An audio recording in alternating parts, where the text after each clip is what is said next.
కూటమి ప్రభుత్వంలో చంద్రబాబు నాయుడు గారు ముఖ్యమంత్రి అయిన రోజు నుంచి తిరుపతి పరువు ప్రతిష్ట ఎలా దిగజారుస్తున్నారో లడ్డూ విషయంలో చూసాం. మొన్న మనుషులు చనిపోయిన విషయం మనం చూసాం. ఈ రోజు డిప్యూటీ మేయర్ ఎన్నికల్లో ఏ విధంగా మేయర్ మీద గాని, అలాగే వచ్చిన కార్పొరేటర్ల మీద, అలాగే దళిత ఎంపీ మీద దాడులు చేయడం మనం కళ్ళారా చూస్తున్నాం. ఒకవైపు వైఎస్ఆర్సీపీ నాయకులు మాకు అవసరం లేదంటూనే చంద్రబాబు నాయుడు, లోకేష్, మరోవైపు తమ నాయకులతో ఏ విధంగా కార్పొరేట్ల మీద, బస్సు మీద, అలాగే మేయర్ మీద, ఎంపీ గారి మీద దాడి చేశారు, రాళ్లతో కొట్టారు, బూతులు తిట్టారు, కొంతమందిని కిడ్నాప్ చేసి తీసుకెళ్లడం మనం కళ్ళారా చూస్తున్నాం. ఇవన్నీ కూడా పోలీసులు చూస్తుండగానే వాళ్ళ ప్రేక్షక పాత్ర వహించినప్పుడే జరగటం అనేది ఈ రాష్ట్రంలో లా అండ్ ఆర్డర్ ఎంత ఘోరంగా ఫెయిల్యూర్ అయిందో మనకు అర్థమవుతుంది.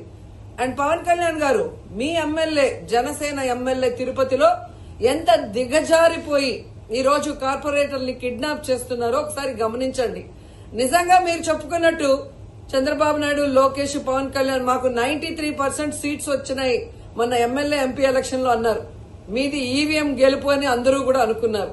అదే నిజం అనేది ఇక్కడ మళ్లీ ప్రూవ్ అయింది. ఎందుకంటే నిజంగా ప్రజల ఓట్లతో మీరు 93% సీట్లు సంపాదించుంటే ఈ రోజు ఒక డిప్యూటీ మేయర్ పోస్ట్ కి ఇంత రాద్ధాంతం చేసి, ఈ విధంగా రౌడీజం, గుండాయిజం చేసి కిడ్నాప్ చేయాల్సిన అవసరం ఉందా అని నేను అడుగుతున్నా. మీకు దమ్ము ధైర్యం ఉంటే, ప్రజలు మీ పక్షాన ఉన్నారు, మీ ప్రభుత్వం సక్రమంగా పనిచేస్తుంది, ఇచ్చిన హామీలు నెరవేరుస్తుంది అని మీరు నమ్ముంటే ఈ కార్పొరేటర్లతో రాజీనామా చేయించి మీ గుర్తు మీద గెలిపించుకొని మీరు ఎన్నికలు జరిపించుంటే ప్రతి ఒక్కరు మిమ్మల్ని శభాషను ఉంటారు. కానీ ఇక్కడ జరిగే ఒక డిప్యూటీ మేయర్ ఎన్నికలకే ఈ విధంగా ఒక మహిళని చూడకుండా మేయర్ ని ఏ విధంగా హ్యూమిలేట్ చేస్తున్నారు, ఆమె మీద దాడి చేస్తున్నారు, అలాగే ఒక దళిత ఎంపీ గురుమూర్తి గారి మీద ఎలా బూతులతో తిట్టి దాడి చేస్తున్నారో టీవీలో అందరూ గమనిస్తున్నారు. సో మీరు ఫెయిల్యూర్ అయ్యారు.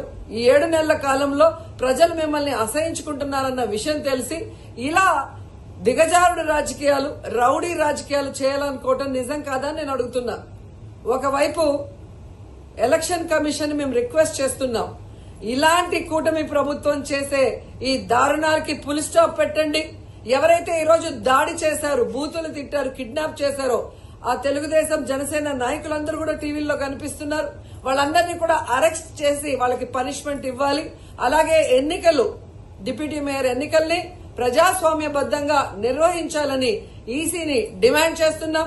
అలాగే చంద్రబాబు నాయుడు, లోకేష్, పవన్ కళ్యాణ్ కి తెలియజేసుకుంటున్నాం, మీకు ప్రజల పక్షాన నిలబడి ప్రజలకి మంచి చేశాము అన్న నమ్మకం ఉంటే, మీకోసం ఎవరైనా వస్తే వాళ్ళతో రాజీనామా చేయించి మీ పార్టీ గుర్తు మీద మీరు ఎన్నికలకి వెళ్ళండి.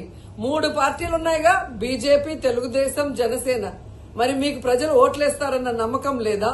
లేదా ప్రజాబద్దంగా గెలిచిన కార్పొరేటర్లతో మీరు రిజైన్ చేయిస్తే వాళ్ళు గెలుస్తారన్న నమ్మకం లేదా అని ప్రశ్నిస్తున్నాను.